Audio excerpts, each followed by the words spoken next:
One of these, I got a little obsessed with mine. In fact, I got a little obsessed with all my stuff. Have you ever wondered where all the stuff we buy comes from and where it goes when we throw it out? I couldn't stop wondering about that, so I looked it up. And what the textbook said is that stuff moves through a system from extraction to production to distribution to consumption to disposal.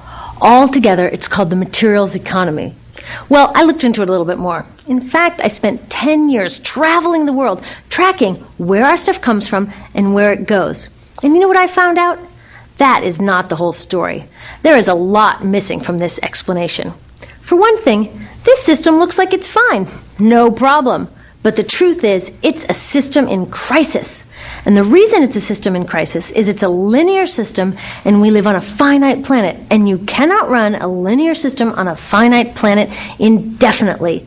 Every step along the way, this system is interacting with the real world. In real life, it's not happening on a blank white page. It's interacting with societies, cultures, economies, the environment. And all along the way, it's bumping up against limits. Limits we don't see here because the diagram is incomplete. So let's go back through. Let's fill in some of the blanks and see what's missing. Well, one of the most important things that's missing is people. Yes, people. People live and work all along this system. And some people in this system matter a little more than others. Some have a little more say. Who are they? Well, let's start with the government. Now, my friends tell me I should use a tank to symbolize the government, and that's true in many countries and increasingly in our own. After all, more than 50% of our federal tax money is now going to the military.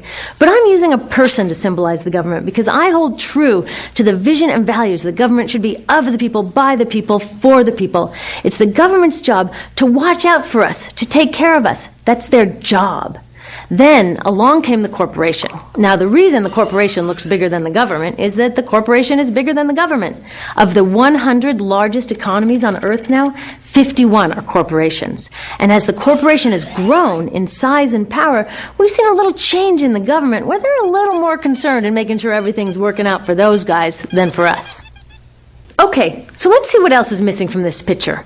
We'll start with extraction, which is a fancy word for natural resource exploitation, which is a fancy word for trashing the planet. What this looks like is we chop down the trees, we blow up mountains to get the metals inside, we use up all the water, and we wipe out the animals. So here we are running up against our first limit. We are running out of resources. We are using too much stuff. Now, I know this can be hard to hear, but it's the truth, so we've got to deal with it. In the past 3 decades alone, 1/3 of the planet's natural resource space has been consumed. Gone. We are cutting and mining and hauling and trashing the place so fast that we're undermining the planet's very ability for people to live here. Where I live, in the United States, we have less than 4% of our original forests left. 40% of the waterways have become undrinkable. And our problem is not just that we're using too much stuff, but we're using more than our share.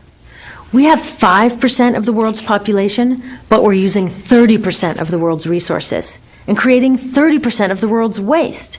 If everybody consumed at U.S. rates, we would need 3 to 5 planets. And you know what? We've only got 1. So my country's response to this limitation is simply to go take somebody else's. This is the third world, which some would say is another word for our stuff that somehow got on somebody else's land. So what does that look like? The same thing, trashing the place. 75% of global fisheries now are fished at or beyond capacity. 80% of the planet's original forests are gone. In the Amazon alone, we're losing 2,000 trees a minute. That is 7 football fields a minute. And what about the people who live here? Well, according to these guys, they don't own these resources, even if they've been living there for generations. They don't own the means of production, and they're not buying a lot of stuff. And in this system, if you don't own or buy a lot of stuff, you don't have value. So next, the materials move to production. And what happens there is we use energy to mix toxic chemicals in with the natural resources to make toxic contaminated products. There are over 100,000 synthetic chemicals in use in commerce today. Only a handful of them have even been tested for health impacts, and none have been tested for synergistic health impacts. That means when they interact with all the other chemicals we're exposed to every day. So we don't know the full impact on health and the environment of all these toxic chemicals, but we do know one thing: toxics in, toxics out. As long as we keep putting toxics into our industrial production systems, we're going to keep getting toxics in the stuff that we bring into our homes and workplaces and schools, and our bodies. Like BFRs, brominated flame retardants. They're a chemical that make things more fireproof, but they are super toxic. They're a neurotoxin. That means toxic to the brain. What are we even doing using a chemical like this? Yet we put it in our computers, our appliances, couches, mattresses, even some pillows. In fact, we take our pillows, we douse them in a neurotoxin, then we bring them home and put our heads on them for 8 hours a night to sleep. Now, I don't know, but it seems to me in this country with so much potential, we could think of a better way to stop our heads from catching on fire at night. Now, these toxics build up the food chain and concentrate in our bodies. Do you know what is the food at the top of the food chain with the highest level of many toxic contaminants? Human breast milk. That means that we've reached a point where the smallest members of our societies, our babies, are getting the highest lifetime dose of toxic chemicals from breastfeeding from their mothers. Is that not an incredible violation? Breastfeeding must be the most fundamental human act of nurturing. It should be sacred and safe. Now, breastfeeding is still best, and mothers should definitely keep breastfeeding, but we should protect it. They should protect it. I thought they were looking out for us. And of course, the people who bear the biggest brunt of these toxic chemicals are the factory workers, many of whom are women of reproductive age. They're working with reproductive toxins, carcinogens, and more. Now, I ask you, what kind of woman of reproductive age would work in a job exposed to reproductive toxins except for a woman with no other option? And that's one of the beauties of this system. The erosion of local environments and economies here ensures a constant supply of people with no other option. Globally, 200,000 people a day are moving from environments that have sustained them for generations into cities, many to live in slums, looking for work, no matter how toxic that work may be. So you see, it's not just resources that are wasted along this system, but people too. Whole communities get wasted. Yep, toxics in, toxics out. A lot of the toxics leave the factories in products, but even more leave as byproducts or pollution. And it's a lot of pollution. In the U.S., our industry admits to releasing over 4 billion pounds of toxic chemicals a year. And it's probably a lot more because that's only what they admit. So that's another limit, because yuck, who wants to look at and smell 4 billion pounds of toxic chemicals a year? So what do? Move the dirty factories overseas, pollute someone else's land. But surprise, a lot of that pollution is coming right back at us, carried by wind currents. So what happens after all these natural resources are turned into products? Well, it moves here for distribution. Now, distribution means selling all the toxic contaminated junk as quickly as possible. The goal here is to keep the prices down, keep the people buying, and keep the inventory moving. How do they keep the prices down? Well, they don't pay the store workers very much, and they skimp on health insurance every time they can. It's all about externalizing the costs. What that means is that the real costs of making stuff aren't captured in the price. In other words, we aren't paying for the stuff we buy. I was thinking about this the other day. I was walking to work and I wanted to listen to the news, so I popped into a Radio Shack to buy a radio. I found this cute little green radio for $4.99. I was standing there in line to buy this thing, and I was thinking, how could $4.99 possibly capture the cost of making this radio and getting it into my hands? The metal was probably mined in South Africa. The petroleum was probably drilled in Iraq. The plastics were probably produced in China, and maybe the whole thing was assembled by some 15-year-old in a maquiladora in Mexico. $4.99 wouldn't even pay the rent for the shelf space it occupied until I came along, let alone part of the staff guy's salary who helped me pick it out, or the multiple ocean cruises and truck rides pieces of this radio went on. That's how I realized I didn't pay for the radio. So who did pay? Well, these people paid with the loss of their natural resource space. These people paid with the loss of their clean air, with increasing asthma and cancer rates. Kids in the Congo paid with their future. 30% of the kids in the Congo now have dropped out of school to mine coltan, a metal we need for our cheap and disposable electronics. These people even paid by having to cover their own health insurance. All along this system, people pitched in so I could get this radio for $4.99. And none of these contributions are recorded in any accounts book. That's what I mean by the company owners externalize the true costs of production. And that brings us to the golden arrow of consumption. This is the heart of the system, the engine that drives it. It is so important that protecting this arrow has become the top priority for both of these guys. That's why after 9/11, when our country was in shock, and President Bush could have suggested any number of appropriate things, to grieve, to pray, to hope. No, he said to shop. To shop! We have become a nation of consumers. Our primary identity has become that of being consumers, not mothers, teachers, farmers, but consumers. The primary way that our value is measured and demonstrated is by how much we contribute to this arrow, how much we consume. And do we? We shop and shop and shop, keep the materials flowing, and flow they do. Guess what percentage of total materials flow through this system is still in product or use 6 months after their date of sale in North America? 50%? 20? No, 1%. 1. In other words, 99% of the stuff we harvest, mine, process, transport, 99% of the stuff we run through this system is trashed within 6 months. Now, how can we run a planet with that level of materials throughput? It wasn't always like this. The average U.S. person now consumes twice as much as they did 50 years ago. Ask your grandma. In her day, stewardship and resourcefulness and thrift were valued. So how did this happen? Well, it didn't just happen. It was designed. Shortly after World War II, these guys were figuring out how to ramp up the economy. Retailing analyst Victor Lebeau articulated the solution that's become the norm for the whole system. He said, our enormously productive economy demands that we make consumption our way of life, that we convert the buying and use of goods into rituals, that we seek our spiritual satisfaction, our ego satisfaction in consumption. We need things consumed, burned up, replaced, and discarded at an ever-accelerating rate. President Eisenhower's Council of Economic Advisors chairman said that the American economy's ultimate purpose is to produce more consumer goods. More consumer goods? Our ultimate purpose? Not provide health care or education or safe transportation or sustainability or justice? Consumer goods? How did they get us to jump on board this program so enthusiastically? Well, two of their most effective strategies are planned obsolescence and perceived obsolescence. Planned obsolescence is another word for designed for the dump. It means they actually make stuff to be useless as quickly as possible, so we'll chuck it and buy a new one. It's obvious with things like plastic bags and coffee cups, but now it's even big stuff. Mops, DVDs, cameras, barbecues even, everything. Even computers. Have you noticed that when you buy a computer now, the technology is changing so fast that in just a couple of years, it's actually an impediment to communication? I was curious about this, so I opened up a big desktop computer to see what was inside.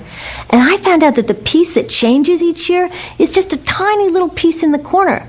But you can't just change that one piece because each new version is a different shape. So you got to chuck the whole thing and buy a new one. So I was reading industrial design journals from the 1950s when planned obsolescence was really catching on. These designers are so open about it. They actually discuss how fast can they make stuff break that still leaves the consumer having enough faith in the product to go out and buy another one. It was so intentional. But stuff cannot break fast enough to keep this arrow afloat. So there's also perceived obsolescence. Now, perceived obsolescence convinces us to throw away stuff that is still perfectly useful. How do they do that? Well, they change the way the stuff looks. So if you bought your stuff a couple of years ago, everyone can tell that you haven't contributed to this arrow recently. And since the way we demonstrate our value is contributing to this arrow, it can be embarrassing. Like, I've had the same fat white computer monitor on my desk for 5 years. My coworker just got a new computer. She has a flat, shiny, sleek monitor. It matches her computer, it matches her phone, even her pen stand. She looks like she's driving in Spaceship Central, and I look like I've got a washing machine on my desk. Fashion is another prime example of this. Have you ever wondered why women's shoe heels go from fat one year to skinny the next to fat to skinny? It's not because there's some debate about which heel structure is the most healthy for women's feet. It's because wearing fat heels in a skinny heel year shows everybody that you haven't contributed to that era as recently, so you're not as valuable as that person in skinny heels next to you, or more likely in some ad. It's to keep us buying new shoes. Advertisements and media in general plays a big role in this. Each of us in the U.S. is targeted with over 3,000 advertisements a day. We see more advertisements in 1 year than people 50 years ago saw in a lifetime. And if you think about it, what's the point of an ad except to make us unhappy with what we have? So 3,000 times a day, we're told our hair is wrong, our skin is wrong, our clothes are wrong, our furniture is wrong, our car is wrong, we are wrong, but it can all be made right if we just go shopping.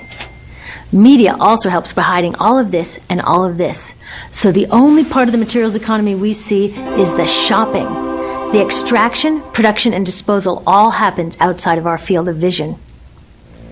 So in the U.S., we have more stuff than ever before, but polls show that our national happiness is actually declining. Our national happiness peaked in the 1950s, the same time that this consumption mania exploded. Interesting coincidence. I think I know why. We have more stuff, but we have less time for the things that really make us happy. Friends, family, leisure time. We're working harder than ever. Some analysts say we have less leisure time than any time since feudal society. And do you know what the two main activities are that we do with the scant leisure time we have? Watch TV and shop. In the U.S., we spend 3 to 4 times as many hours shopping as our counterparts in Europe do. So we're in this ridiculous situation where we go to work, maybe 2 jobs even, and we come home and we're exhausted. So we plop down on our new couch and watch TV, and the commercials tell us you suck. So you got to go to the mall to buy something to feel better, and then you got to go to work more to pay for the stuff you just bought. So you come home and you're more tired, so you sit down and you watch more TV, and it tells you to go to the mall again, and we're on this crazy work, watch, spend treadmill, and we could just stop. So in the end, what happens to all the stuff we buy anyway? At this rate of consumption, it can't fit into our houses, even though the average house size has doubled in this country since the 1970s. It all goes out in the garbage. And that brings us to disposal. This is the part of the materials economy we all know the most because we have to haul the junk out to the curb ourselves. Each of us in the United States makes 4.5 pounds of garbage a day. That's twice what we each made 30 years ago. All of this garbage either gets dumped in a landfill, which is just a big hole in the ground, or if you're really unlucky, first it's burned in an incinerator and then dumped in the landfill. Either way, they both pollute the air, land, water, and don't forget, change the climate. Incineration is really bad. Remember those toxics back in the production stage? Well, burning the garbage releases the toxics up into the air. Even worse, it makes new super toxics, like dioxin. Dioxin is the most toxic man-made substance known to science, and incinerators are the #1 source of dioxin. That means that we could stop the #1 source of the most toxic man-made substance known just by stopping burning the trash. We could stop it today. Now, some companies don't want to deal with building landfills and incinerators here, so they just export the disposal too. What about recycling? Does recycling help? Yes, recycling helps.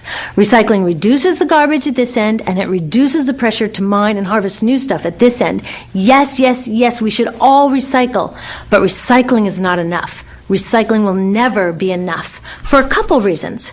First, the waste coming out of our houses is just the tip of the iceberg.